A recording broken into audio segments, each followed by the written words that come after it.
किसान भाइयों नमस्कार।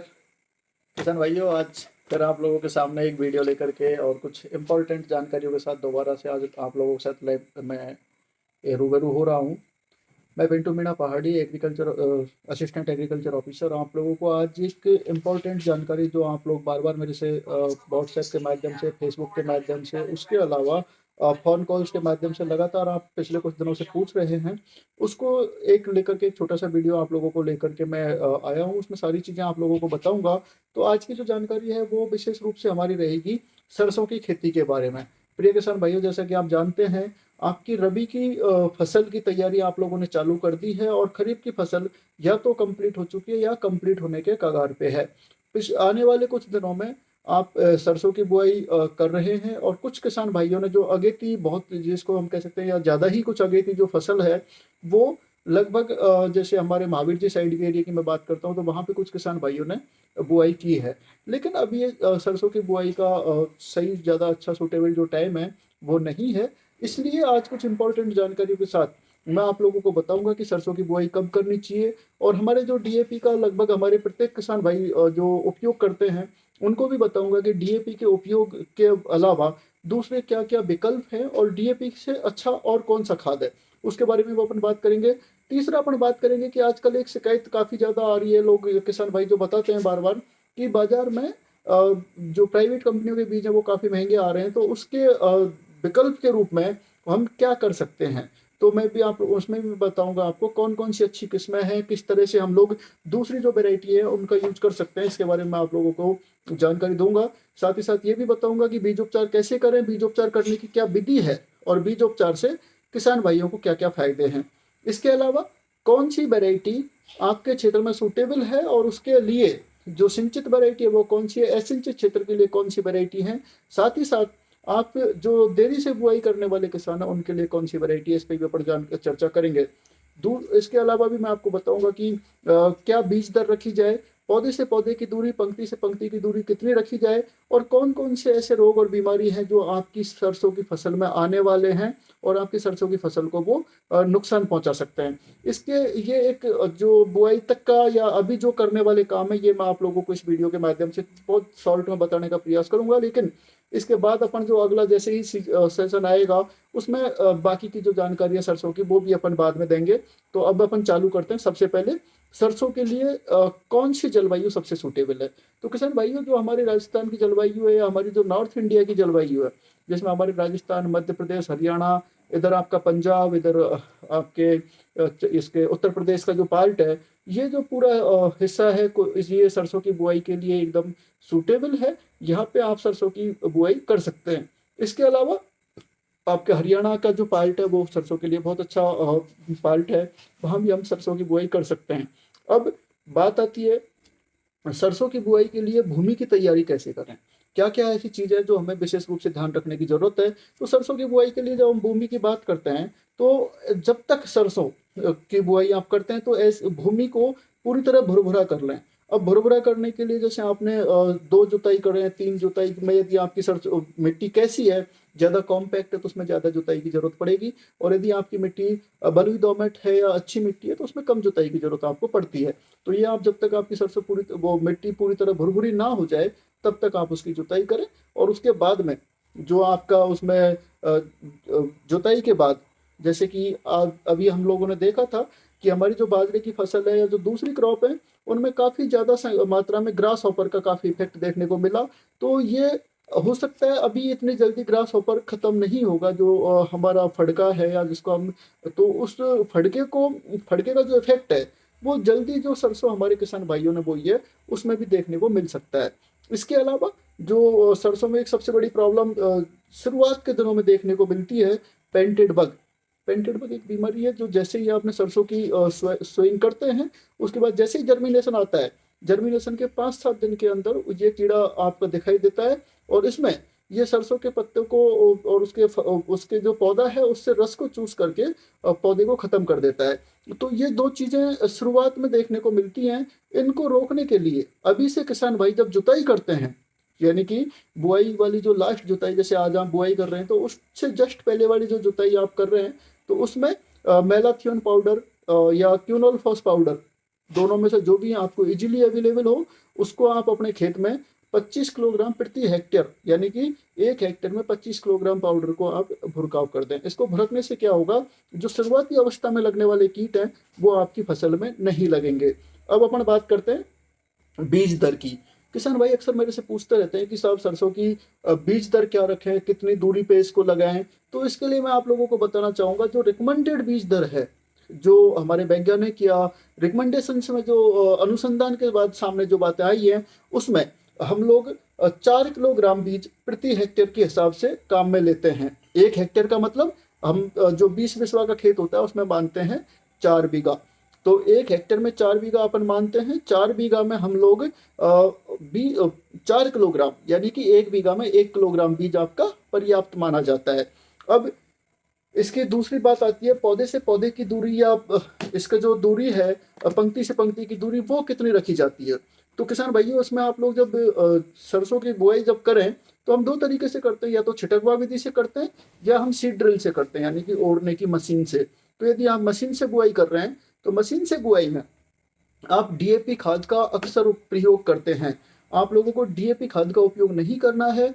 डीएपी की जगह आप लोग सिंगल सुपर फास्फेट, जो दानेदार वाला खाद आता है जिसमें एसएसपी, जिसको आप रकोंडा भी बोलते हैं, रखी भी बोलते हैं, और भी अलग अलग नामों से जानते हैं, तो एसएसपी को आप अपने उसमें सीड ड्रिल में आप डालें। उसके साथ आप यूरिया भी थोड़ा सा मिला सकते हैं। अक्सर हम लोग ये मानते हैं कि यूरिया डालने से क्या है, वो और नमी की वजह से मतलब पिघलने लग जाता है और वो थोड़ा सा मतलब कॉम्पैक्ट होने लगता है।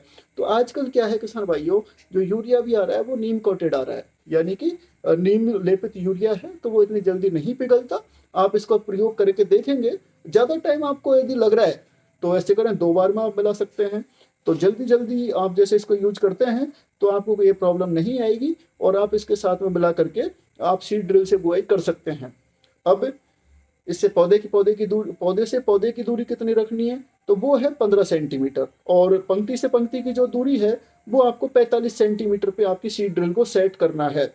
लेकिन यदि आपका मान लो जर्मिनेशन ज़्यादा आ जाता है या आपका बीज ज़्यादा डल रहा है तो आप बिल्कुल घबराएं ना। जब जैसे ही आप पहली बार खरपतवार निकालने का काम करते हैं तो उस टाइम पे जो सघन पौधे हैं, जो ज़्यादा पौधे हैं, उनको आप निकाल सकते हैं।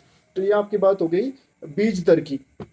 अब जो इम्पोर्टेंट बात आती है वो आती है आप कौन सी वैरायटी काम में लें, कौन कौन सी वैरायटी हैं जिनको हम लोगों को काम में लेना है। तो मैं आप लोगों को वैरायटीज के नाम बता देता हूँ। सबसे पहले उन क्षेत्रों के लिए जहाँ पे सिंचाई की पर्याप्त व्यवस्था नहीं है या पानी नहीं है, ऐसे क्षेत्रों के लिए कौन सी वैरायटी है वो मैं आपको बता देता हूँ। तो RH आप नोट कर लीजिएगा, RH 406, RH 406, ये RH 406 ये एक किस्म है।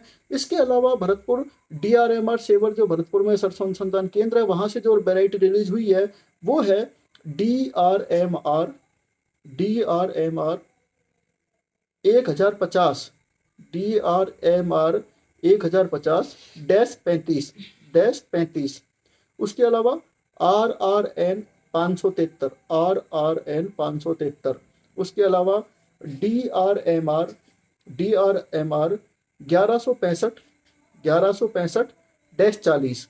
ये 4-5 वैरायटी हैं जो असिंचित क्षेत्र के लिए सूटेबल वैरायटी हैं। इसके अलावा जो सिंचित क्षेत्र हैं, जहाँ पर पानी की पर्याप्त मात्रा में पानी उपलब्ध है, वहाँ पे आप RH 749, राधिका भी बहुत बढ़िया वैरायटी है, जो अभी DRMR भरतपुर से रिलीज की गई वैरायटी है। डॉक्टर हरी सिंह जी ने इसको रिलीज किया, बहुत शानदार वैरायटी है, इसके रिजल्ट्स भी बहुत अच्छे हैं। उसके अलावा NRC DR2, जिसको हम गिरिराज, इसकी गिरिराज वैरायटी है, ये भी बहुत शानदार रिजल्ट्स गिरिराज वैरायटी के देखने को मिले हैं। ये भी आपको भरतपुर में अभी मिल जाएगी। 30 तारीख तक जो बीज पखवाड़ा भरतपुर में चल रहा है उसमें ये वैरायटी आपको मिल जाएगी। इसके अलावा लवणीय मिट्टी जहाँ पे आपकी है, लवणीय मिट्टी के लिए पूसा विजय एक अच्छी वैरायटी है। उसके अलावा जो RS 725 है, ये भी अच्छी वैरायटी है। इसके भी शानदार रिजल्ट्स RS 725 के देखने को मिले हैं। हमने भी पिछले साल यहाँ पे लगवाई थी, हमारे पास भी उसमें प्रदर्शन में वैरायटी आई थी डिपार्टमेंट में, तो बहुत शानदार रिजल्ट इसके देखने को मिले हैं। उसके अलावा RGN 229, ये भी शानदार वैरायटी है। अब लेट बुआई के लिए, यदि सपोज दैट आपकी बुआई का समय लेट हो रहा है, तो उसके लिए कौन सी वैरायटी सूटेबल है, तो वो है RGN 145, RGN 145, NRC HB 101, NRC HB 101। ये दो वैरायटी हैं जो लेट सोइंग क्षेत्र के लिए उपयुक्त वैरायटी हैं। इसके अलावा आपको जैसे जो बुआई का टाइम है वो बहुत ज़रूरी है। कब आपको बुआई करनी है ये भी मैं आपको बता देता हूँ। जो सरसों की बुआई के लिए सबसे उपयुक्त जो टाइम माना जाता है, क्योंकि यदि आप जल्दी बुआई करते हैं तो भी आपको उत्पादन कम मिलेगा, और यदि लेट बुआई करते हैं तो उसमें रोग और बीमारियों के चांसेस ज़्यादा बढ़ जाते हैं, इसलिए वो भी सूटेबल नहीं है। तो आपको जो बुआई का टाइम है वो सोइंग का टाइम जो रखना है वो आपको 10 अक्टूबर से लेकर के 20 अक्टूबर का समय रखना है। 10 अक्टूबर से लेकर के 20 अक्टूबर का समय रखना है, क्योंकि ये बुआई के लिए सबसे उपयुक्त समय माना जाता है। यदि इन 10 दिनों में आप बुआई करते हैं तो आपको काफ़ी सारी बीमारियों से भी छुटकारा मिलेगा, साथ ही साथ आपका जो उत्पादन है वो भी आपको अच्छा मिलेगा। इसके अलावा मैं आपको जो ज़रूरी चीज़ें हैं वो और मैं बता देता हूँ। जब आप बात करते हैं, ये तो आपकी बीजों की मैंने जो सरकारी वैरायटी हैं, जो अनुमोदित वैरायटी हैं, उनके बारे में जानकारी दी। लेकिन यदि आपके पास सरसों का बीज आसपास किसी भी किसान के पास या किसी गांव में किसी या पड़ोसी में या रिश्तेदार के पास यदि अच्छी किस्म का बीज उपलब्ध है, जिसको पिछले साल आपने देखा है और उसका उत्पादन यदि अच्छा आया है, तो आप उस बीज को वहां से ले लें। उस बीज को आपने लिया, बीज लेने के बाद में आप उसको छान लें। छानने के बाद में जो मोटे मोटे दाने हैं उनको आप एक साइड में रखें, और उन मोटे दानों को आप लेकर के उनमें से 100 दाने गिन लें। 100 दाने आप गिन करके पहले 1-2 दिन पहले आप अपने घर पर उसकी बुआई करके देखें। अब जैसे ही आप उसकी बुआई करते हैं तो बुआई के बाद में लगभग आपके 80 से 85 दाने यदि आपके जर्मिनेट होते हैं, यानी कि 80-85 दाने आपके उगते हैं, तो आप उस बीज को भी उपयोग ले सकते हैं। लेकिन उपयोग में लेने से पहले आपको विशेष रूप से जो ध्यान रखने वाली बात है, जैसे मैं बहुत कई बार मैंने पोस्टें भी डाली हैं, उसमें भी मैंने उसका जिक्र किया है कि बीजोपचार जरूर करें। बीजोपचार क्या है और कैसे करना है, क्यों ये जरूरी है, इसके बारे में अपन जानकारी जरूर आप लोगों के साथ शेयर करना चाहूंगा, और आपसे भी निवेदन रहेगा कि आप इसको ध्यान से सुने। बीजोपचार किस लिए जरूरी है, जैसे कि आप लोग सभी देखते हैं कि आजकल हम लोग हमारे छोटे छोटे से बच्चे उनके भी टीका लगवाते हैं, जिससे कि वो कई सारी बीमारियों से बचते हैं। उसी प्रकार वो भी जैसे कि भ्रूण है, भ्रूण के टाइम पे भी गर्भावस्था में भी टीके लगते हैं, उसके बाद में भी टीके लगा करके बच्चों को हम काफ़ी सारे डिजीजेस से बचाते हैं। तो उसी प्रकार ठीक बीज का भी उपचार जरूरी है, और बीज का उपचार के लिए भी कई प्रकार के उसमें टीके हम लोग लगा सकते हैं। अब 2 प्रकार से बीज उपचार होता है, एक तो होता है जैविक और एक होता है रसायनों के द्वारा। जैविक यदि आप करना चाहते हैं, ये बहुत इजी वे में आप कर सकते हैं। हमारे जो किसान भाई हैं वो जैविक उपचार जो करना चाहते हैं, वो एक काम करें, आपके घर में जो लहसुन की एक गांठ रहती है, जिसको हम लोग पोत भी बोलते हैं, जिससे काफ़ी जैसे 20 ग्राम की लगभग एक गांठ लहसुन की हम मानते हैं ऑन एन एवरेज। तो 20 ग्राम उस लहसुन की गांठ को लेकर के उसको आप मिक्सी में या अपने सिलबट्टे पे कहीं भी आप उसको पीस सकते हैं। पीसने के बाद में उसको एक पतले से कपड़े में छान लें। उसका जो रस आएगा, 20 ग्राम गांठ का जो रस आएगा, उस रस को आप 250 ml पानी यानी कि 1 गिलास पानी में मिला लें। 20 ग्राम गांठ को आपने एक कपड़े में मतलब उसको पीस करके और उसके रस को निकाला, उस रस को निचोड़ करके 250 ग्राम पानी में आपने उसको मिला लिया, और इस 250 ग्राम पानी को 4 किलोग्राम बीज में आप मिला दें। आपने क्या किया, 20 ग्राम आपने लहसुन लिया, यानी कि एक गांठ लहसुन की ली, उसको आपने ढंग से मिक्स किया। मिक्स करने के बाद में या पीस करके, या उसको आपने मिक्सी में पीसने के बाद या आपने सिलबट्टे पे पीसने के बाद में जो उसका रस निकाला, उस रस को 250 ग्राम पानी में मिलाया, यानी कि 1 गिलास पानी में उस रस को आपने मिला दिया। और उस रस को फिर जो 4 किलो आपने सरसों का बीज छान करके अलग किया है, उस 4 किलो सरसों के बीज में आप उसको ढंग से मिला लें। मिलाने के लिए आप कोई भी बर्तन, या आपके घर में कोई मटकी है या दूसरा कोई बर्तन है, उसमें आप सरसों के बीज को डाल दें, और उसमें 250 ग्राम में से 50 ml पानी पहले उसमें डाल दें। फिर उसको ढंग से उसका मुंह बांध करके ढंग से उसको चारों तरफ हिला लें। उसके बाद फिर से 250 ग्राम में से फिर से 50 ml या 100 ml फिर से डाल दें। फिर से उसको ढंग से आप मुंह बांध करके उसका ढंग से हिला लें। तो आप ये 2-3 बार हिलाएंगे तो वो पूरी तरह आपकी जो ये लहसुन का जो अर्क है, जो लहसुन का रस है, वो पूरी तरह से आपके बीज में मिल जाएगा। उसके बाद आप उसको किसी कट्टे के ऊपर या आपके अखबार के ऊपर या दूसरे किसी चीज के ऊपर घर में छायादार स्थान पर या पंखे की हवा में भी आप ले सकते हैं, छायादार स्थान पर उसको थोड़ी देर सुखा दें जिससे कि वो बीज सूख जाए। उसके बाद में आप उसकी बुआई कर सकते हैं। तो ये तो था जैविक तरीका जो घरेलू है और काफी उपयोगी और कारगर साबित हुआ है। लेकिन इसके अलावा जो रासायनिक हैं, रसायनों में आप किस किस चीज का उपयोग करेंगे वो भी मैं आपको बता देता हूँ। तो आप ये जो बीजोपचार है ये विशेष रूप से बहुत ज्यादा जरूरी है क्योंकि ये बहुत सारी बीमारियों से आपको बचाता है, इसलिए विशेष आप बीज उपचार के बिना बुआई ना करें, ये मैं बार बार आप लोगों से निवेदन कर रहा हूँ। तो इसमें आपको क्या करना है, जो मेटालेक्जिल है, सबसे पहले जो बीजोपचार रसायन के द्वारा हम करते हैं, इसमें एफ आई आर दो तरह की होती है। एक तो पुलिस एफ आई आर होती है जो अक्सर हम लोग लड़ाई झगड़े के बाद में यूज करते हैं, या कोई दूसरी जो चीजें होती है पुलिस को इन्फॉर्मेशन देने के लिए हम लोग करते हैं। दूसरा, एग्रीकल्चर में भी एक एफ आई आर होती है। एग्रीकल्चर की जो एफ आई आर है उसका सिस्टम या उसकी टर्मिनोलॉजी अलग है। एफ का मतलब फंजीसाइड, फंजीसाइड यानी कि फफूंदनाशक। जैसे आपका गलन आ गया, आपका पौधा बीच में से टूट करके सरसों में जब पकने लगता है उस टाइम पे पौधा बीच में से टूट करके गिर जाता है। उसके अलावा काफी सारी फफूंद जो आपकी लगती है, उस उससे रोकने के लिए ये जो एफ आई आर सिस्टम है इसको हम यूज करते हैं। तो सबसे पहले जो हम बीजोपचार करते हैं वो किससे करेंगे, फफूंदनाशक दवाओं से। फफूंदनाशक दवा कौन सी हम काम में लेते हैं, वो लेते हैं एप्रॉन, या जिसको हम बोलते हैं मेटालेक्जिल। आप नोट कर लीजिएगा, मेटालेक्जिल दवा 6 ग्राम दवा को 1 किलोग्राम बीज में हम लोग मिलाते हैं। मेटालेक्जिल कितनी, 6 ग्राम दवा को 1 किलो बीज में हमने सबसे पहले मिलाया। उसके बाद दूसरी जो दवा हम काम में लेंगे वो लेंगे इमिडा क्लोरोपिड, ये पाउडर फॉर्म में भी आता है इमिडा क्लोरोपिड। ये भी हम 6 ग्राम दवा को 1 किलोग्राम बीज में मिलाते हैं। उसके बाद तीसरी जो दवा लेंगे वो लेंगे ट्राइकोडर्मा। ट्राइकोडर्मा 10 ग्राम दवा को उसके बाद 1 किलोग्राम बीज में मिलाते हैं। सबसे पहले हम लोग मिलाएंगे मेटालेक्जिल को, उसके बाद दूसरे नंबर पे हम मिलाएंगे इमिडा क्लोरोपिड को, और तीसरे नंबर पे हम मिलाते हैं ट्राइकोडर्मा को। मेटालेक्जिल भी 6 ग्राम 1 किलोग्राम बीज में लेंगे, इमिडा क्लोरोपिड भी 6 ग्राम 1 किलो बीज में मिलाएंगे, और ट्राइकोडर्मा भी 10 ग्राम 1 किलो बीज में मिलाएंगे। तो ये आपकी हो गई बीजोपचार की प्रक्रिया। बीजोपचार के बाद आप इसकी बुआई कर सकते हैं। अब जो इम्पोर्टेंट चीज आती है वो आती है फर्टिलाइजर्स, खाद और उर्वरक। खाद और उर्वरक, आप इसमें जो खाद और उर्वरक है इसमें आप एक काम करें, खाद और उर्वरक में आप जो रिकमेंडेड है वो है 80-40-40 का रेशियो है। 80 kilo nitrogen, 40 kilo phosphorus, 40 kilo potash. तो हम लोग जो किसान, हमारे भाई किसान भाई जो काम में लेते आ रहे हैं वो डीएपी का बहुत ज़्यादा उपयोग कर रहे हैं।